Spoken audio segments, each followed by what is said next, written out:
It's the Ross Tucker Football Podcast. Oh, yeah, it is. But it's not just any Ross Tucker Football Podcast. It never is. It is a Monster Monday presented, of course, by DraftKings. I'm Ross Tucker, former NFL offensive lineman, 5 teams, 7 years, bunch of podcasts. Programming note, College Draft Podcast will be tomorrow, and you are going to hear a new voice today. It'll be the voice of Jack Connell, who will be filling in for Brian on days like today when Brian is flying back this morning from Seattle to, I think, New Orleans. So Jack, who's been doing a lot of work behind the scenes for us, I'll introduce you to him properly. He'll even be a guest on the show once. So you guys can really get to know him, maybe even on Wednesday, but soon enough. But today, he's just the new voice you're not familiar with that I wanted to get you familiar with. He's a senior at Penn State. He's an absolute rock star. He's from outside of Philly. He'll be the one producing today's show. It's a new week, which means we will have a new Spread the Word winner via social media at Ross Tucker NFL. And to be honest with you, I haven't even decided how I'm going to announce this week's winner. I don't know if it's Instagram or TikTok or Facebook or Twitter. I'll figure it out. You guys know the deal with sponsor confirmation email winners. Loving those of you that are taking advantage of the Game Time app or emailing me pictures of you drinking Labatt Blue or Symbol or ExpressVPN or Masterworks or Simply Safe, Last Bottle Wine. We got so many awesome sponsors this week. And then the YouTube shout out, youtube.com/Ross Tucker NFL. Just go ahead, subscribe, comment, and get a shout out from me. A cameo style video, not just a shout out, a cameo style video. Today's patron of the day, patreon.com/RT Media, is Nick Steyer. Congratulations, Nick. You are part of the family, the private Tuckheads Slack channel that I love being a part of every single day. It's Big Show time. The Big Show.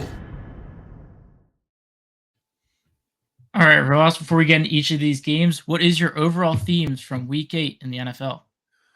So a couple, one of which, by the way, is that the trade deadline is tomorrow. Oh, I should have said this earlier. Happy Halloween. Gosh, I could do the whole show on Halloween.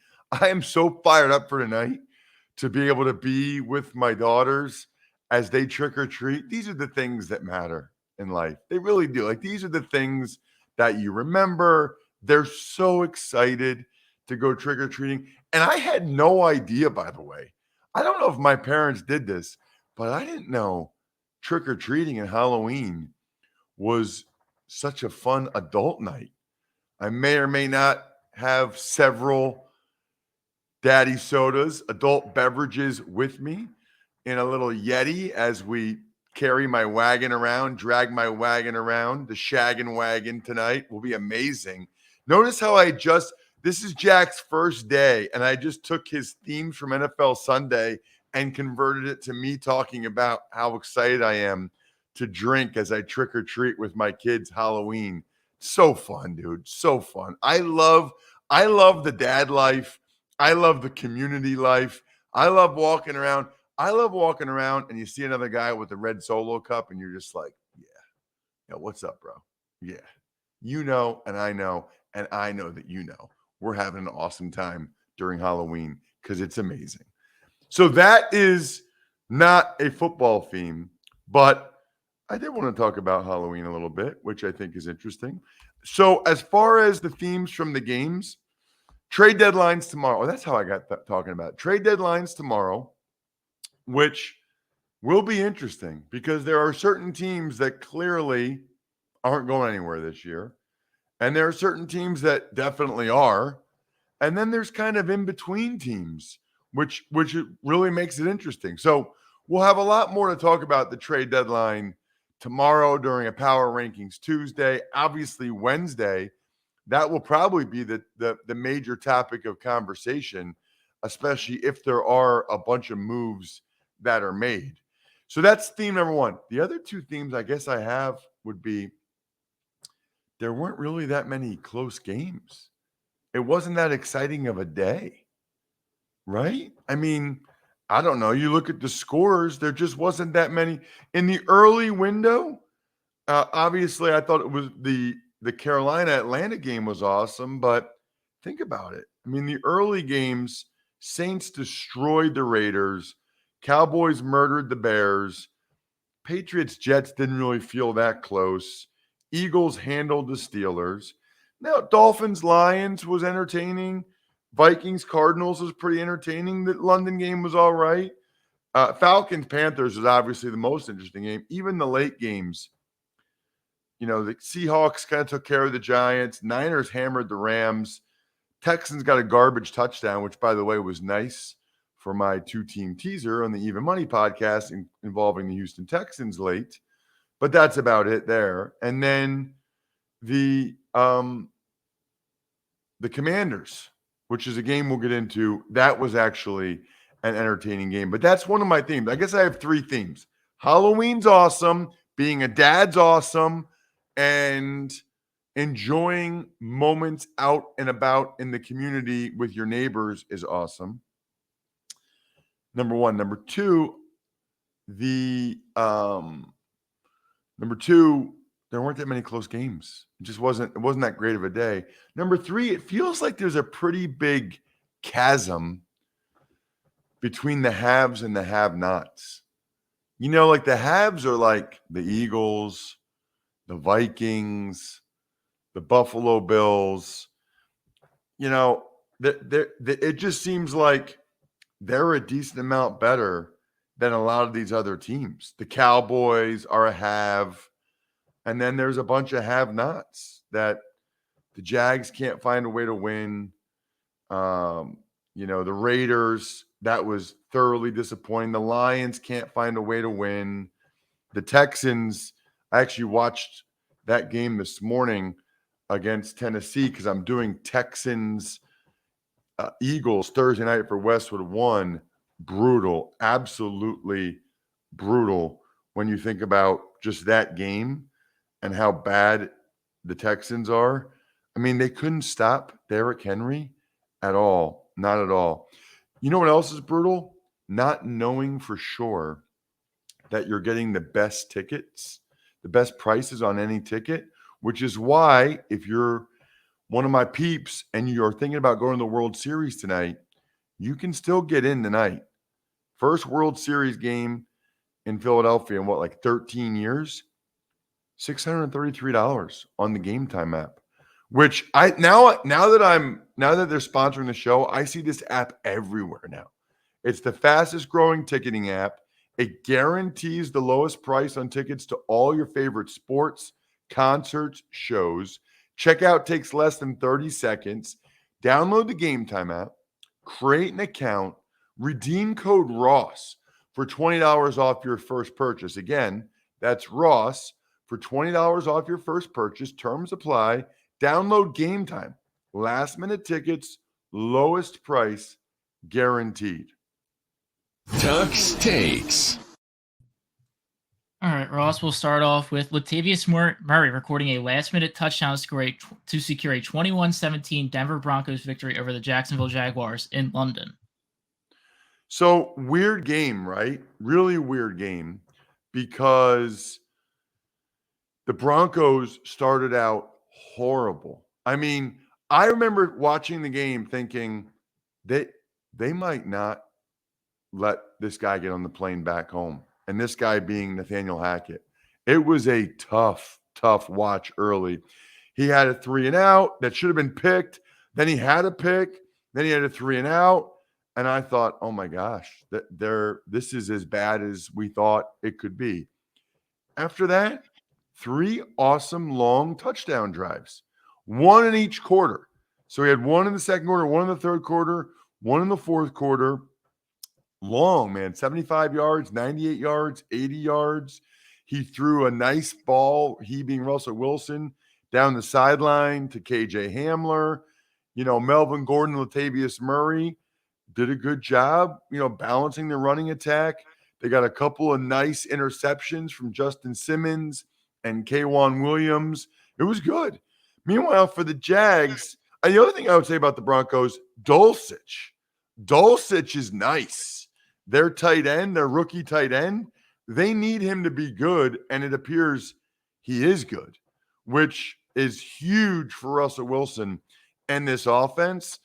For the Jags, the best thing coming out of the game for them is Travis Etienne. I mean, he had 156 yards and looked really good. I mean, that's a pretty good defense in Denver. So I think that's the big positive. Trevor Lawrence, I'm not sure, Jack. I mean, he's still, I don't know. I'm not sold on Trevor Lawrence at this point. I was feeling better about him earlier in the season. Huge win for the Broncos to just stay alive and keep Nathaniel Hackett's going for a little bit longer. And I'm surprised by the Jags. I thought they'd be playing better than this. The Atlanta Falcons hold off the Carolina Panthers in overtime, 37-34 to secure first place in the NFC South. What an awesome football game. What a wild football game. This, by the way, look, I don't think the Panthers are going to hire Steve Wilks as the full-time guy anyway. But if they wanted to, they got to win games like this. You know, PJ Walker played well. PJ Walker's good. Meanwhile, Deontay Foreman looks like an absolute beast out there. Like, I thought Carolina was the better team. I think it speaks to Arthur Smith and his coaching, because I thought Carolina was the better team in this game. And I know DJ Moore had a drop, but that unbelievable bomb touchdown, that was wild. And then takes his helmet off, gets a penalty, and the kicker, Pinheiro, misses the extra point then. I mean, they had the game won. It was over. DJ, you can't do that. He knows it, but you can't do that. What's amazing is he's been in the NFL for a while. He played college football. Like, you're not allowed to do that. You're not. He knows that. He's never done it before, to my knowledge. I watched him play in high school against my high school, Wyomissing, Pennsylvania. They lost, by the way. Took the L. Sorry, DJ. But you just can't do that. You cannot do that if you are DJ Moore. Absolutely brutal. I don't really know how the Falcons won the game, to be honest with you. I mean, Mariota was okay. He had the overtime interception. He had an interception earlier in the game. I don't know. I mean, I really don't know how the Falcons won this game. Credit to them for gutting it out. The pick six by Lorenzo Carter was obviously huge, but I thought Carolina was the better team, and they more or less blew the game, which is not good. At least it was an entertaining game. A lot of touchdowns. And speaking of entertainment, Sling is the most valuable option when it comes to finding your favorite channels with the best deal for sports, news, and entertainment. Best live TV content all in one place at the lowest price.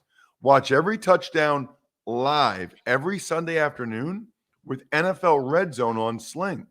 For a limited time, get Sling Blue and add on Sports Extra with NFL Red Zone for half off your first month.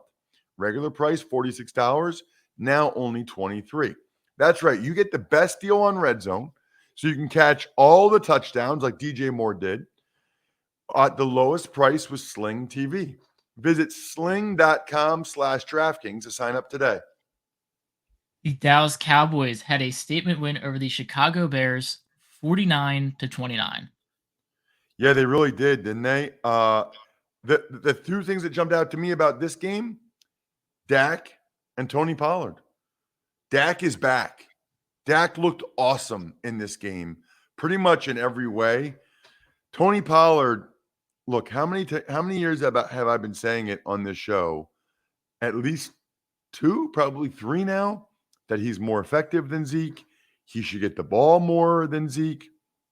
And I think that they're finally kind of realizing that. They're a better team when Zeke doesn't play. They're a better team when Zeke is hurt and they just give the ball to Pollard. That's my takeaway from this game. Prescott was awesome. I was very disappointed in the Bears defense. The Bears defense gave them no chance to win the game. The Bears actually were pretty good on offense.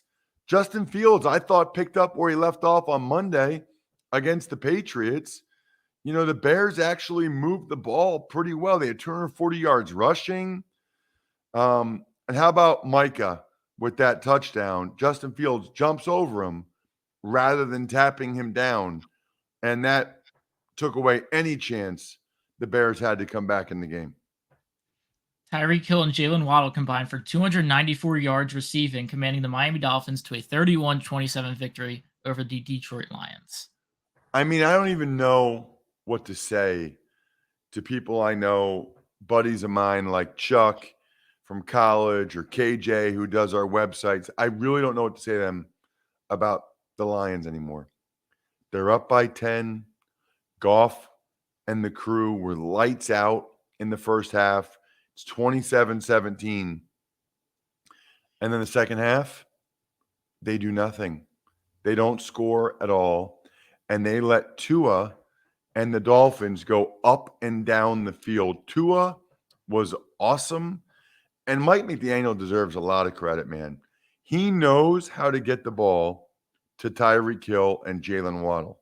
20 catches, 294 yards, 2 touchdowns for those guys.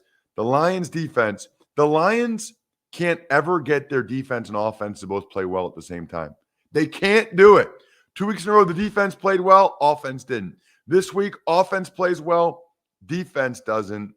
And I don't know. I mean, if this continues, I don't think Dan Campbell will be back, which is really a shame. And I guess some kudos should go to the Dolphins defense for at least changing things up at halftime. They must have done something right to not allow any points in the second half like that. The Minnesota Vikings win their 5th straight, defeating the Arizona Cardinals 34-26. The Minnesota Vikings. It's funny because Joe Dolan says this on the Fantasy Feast podcast. He said the Vikings are an awesome fantasy team because you know exactly who their guys are, right? Dalvin Cook, Justin Jefferson, to a lesser extent, Adam Thielen. And those guys all came through. Dalvin Cook had 111 yards and a touchdown. Justin Jefferson and Adam Thielen both had nice days. I think the cool thing for the Vikings in this game is that Zadarius Smith was awesome. Patrick Peterson made plays. Cousins, I saw where Cousins went over 18 miles an hour on his rushing touchdown. He had a very solid day, 24-36, 232. The only really positive takeaway for the Cardinals is that they stayed in it. And part of that is because Greg Joseph missed an extra point that would have made it a 2-score game. But also really that DeAndre Hopkins is a beast. They are a different and a better team with DeAndre Hopkins. There's no doubt. They absolutely are. The Las Vegas Raiders get shut out for the first time since 2014 in a 24-0 loss to the New Orleans Saints. That's a wild stat, Jack. And that's also wild that you think about the fact that you have Josh McDaniels there, who's supposed to be an offensive mastermind. Derek Carr, you've got Renfro, Devontae Adams. I know Waller was out. But you've got all these guys, and you're going against the Saints defense that had been getting torched, and yet you come up with nothing, absolutely nothing. Really, really bad look for McDaniels and the Raiders. And it kind of like any hope they had in getting back in this thing in the AFC West just kind of evaporated with this performance. It was that bad. Kudos to the Saints defense. Peyton Turner and Davenport, a couple of young D linemen, played really well. Pete Werner, their second-year linebacker, is awesome. I noticed that in the Thursday night game against the Cardinals. He is awesome, as was Kamara. there's a lot of talk about Kamara maybe getting traded. I mean, if the Saints trade Kamara, then they are necessarily giving up on the season because he was their offense yesterday. He was amazing. I mean, both of his touchdowns were incredible. He's just a fantastic football player. Zach Wilson struggles, throwing 3 interceptions in a 22-10 loss to the New England Patriots. Listen, Greg Cosell has been saying on this show for a while, and he said it last Thursday, that Zach Wilson has a long way to go. I don't know if he's going to get there. It's not getting better. It's getting worse. It is rough. He didn't really give them a chance to win the game. And it's a shame because the rest of the Jets deserved a chance to win the game. They sacked Mac Jones 6 times. They were kind of everywhere on defense. They couldn't run the ball quite as well without Breece Hall. But even the Jets lost the special teams battle. Marcus Jones had that big punt return. Folk was a field goal machine. And I thought Mac Jones played fine. I don't think he played great, but he played fine. You know, that he played as well as he had to with Zach Wilson playing so poorly. Patriots, by the way, Tom Brady's former team. And on Monday, that's today, let's go. A Sirius XM podcast with Tom Brady, Larry Fitzgerald, and Emmy award-winning journalist Jim Gray. You can hear championship perspective on the trending topics on and off the field. Wow. Today's episode should be wild with Brady talking about, Jim Gray's going to ask him about his divorce being finalized, and Brady's going to answer it. I mean, that will be the first place you hear Brady answer it. So it's Brady. Larry Fitzgerald's on the show as well. They got all kinds of guests, Oprah, Snoop Dogg, etc. Listen to Let's Go with Tom Brady, Larry Fitzgerald, and Jim Gray every Monday night through the 2022-2023 football season on Stitcher, Pandora, or wherever you get your podcasts. The Philadelphia Eagles matched their best start in franchise history, moving to 7-0 with a 35-13 victory over the Pittsburgh Steelers.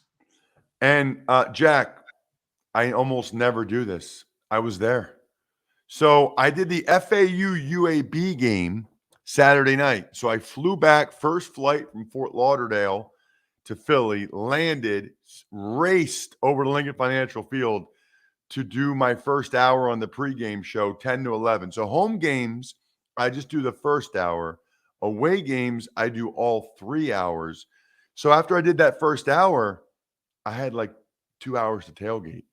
So I went to Scotty Rosnoff's tailgate, met up with my boy Luke, met my other boy Iqbal, who I never actually met before, from Orrstown Bank. Iqbal in the house. Love that guy. And then Mark was the chef. He made the most amazing chorizo sandwiches. My wife, Jack, was never more happy than when I asked Mark, because she wouldn't have gone over and asked somebody she doesn't know for a sandwich, right? Like that's not her style. Jack, I think you know me well enough. No hesitation. And I gave it to her. She was so happy. It wasn't even funny. Shout out to all those people. Tailgating was amazing. Shout out to Pizza Boy Brewing. I usually shut them out at the end, but I had a front side, lip side right when I got there. That's a 10% hammer that gets you to engage pretty quickly in the tailgating festivities. So unbelievable. And then the Eagles just came out and obviously dominated the Steelers all over the field. By the way, I do think Kenny Pickett, to Joe Dolan's question last week on the Fantasy Feast podcast, I do think Kenny Pickett's better than Zach Wilson. Kenny Pickett's pretty good. Najee Harris is not. Jalen Warren's better. What really surprised me is how well the Eagles moved the ball. Jalen Hurts had a fantastic game. A.J. Brown had 3 touchdowns in the first half, had another big play in the second half. Shane Steichen, the OC for the Eagles, was in his bag with great play calling. They leaned on the run with Miles Sanders last week. Man, very, very impressive outing. They sacked Kenny Pickett a bunch. on third down. Really impressive game by the Birds. Malik Willis wins his first NFL start against the Houston Texans, 17-10. It really wasn't Malik Willis. I mean, he had a terrible interception. I think he attempted one pass in the second half and threw it out of bounds. They just ran over the Texans with Derrick Henry. Fourth straight 200-yard rushing game for the Texans for Derrick Henry against the Texans. How is that possible? That is so embarrassing if you are a Texans fan, organization, a defender. That is embarrassing that you've let that man have over 200 yards rushing 4 straight times. The offense for the Texans isn't any better. I mean, Dameon Pierce is pretty good. Their passing game is like the receivers aren't open. Mills doesn't have time. Mills isn't that good. Rough. Taylor Heineke brings the Washington Commanders back to 500 with a 17-16 win against the Indianapolis Colts. What a terrible loss for the Colts. Now, kudos to the Commanders. It's a nice win. They deserve it. It was really Terry McLaurin, which is so cool, Jack. I don't know if you know this, but Terry McLaurin's from Indianapolis. So cool for him to ball out like that and play amazing because it was really, really impressive. 113 yards, 6 catches, including the 33-yard catch to the goal line with 26 seconds left that ended up giving the Commanders the win. Don't look now, but the Commanders are clearly the worst team in the NFC East, and they're 4-4. For the Colts, Sam Ehlinger did some positive things, but had a critical fumble. Jonathan Taylor fumbled again when they were in scoring position. The Commanders couldn't do anything for most of the game until the end when Heineke did his Heineke stuff and ended up getting them the victory. I don't know. I don't know that Ehlinger was really that much better than what they had been getting from Matt Ryan, although he does run the ball decently, which I think one of the things they were looking for.